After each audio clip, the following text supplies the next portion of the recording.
Izin Panglima.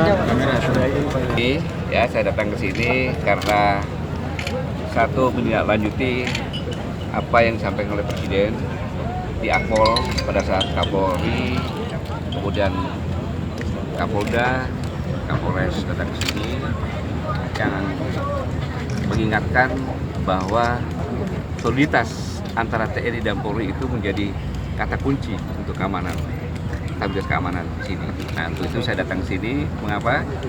Saya melihat bahwa di Sulawesi Selatan sekarang ini, di Makassar aman, semakin aman, semakin kondusif. Kemudian saya melihat pertumbuhan ekonomi di Indonesia bahkan di dunia paling tinggi, 7,6. Dari ini saya melihat juga bahwa bagaimana soliditas kekompakan TNI Polri di sini.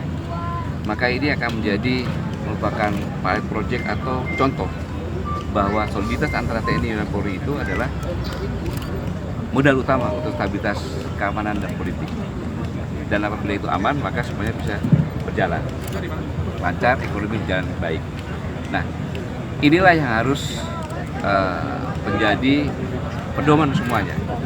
Karena Presiden juga mengatakan bahwa Polri juga politiknya politik negara. Politik negara adalah semua didedikasikan untuk keutuhan negara kesatuan Republik Indonesia. Di dalam itu harus diawaki oleh Polri dan TNI juga yang taat kepada hukum dan mengutamakan kepentingan rakyat di atas segala-galanya, serta patuh dan taat kepada atasan, di mana atasan TNI Polri adalah Presiden yang dipilih secara sah dan konstitusi, yaitu Presiden. Tahun depan tahun politik yang diperlukan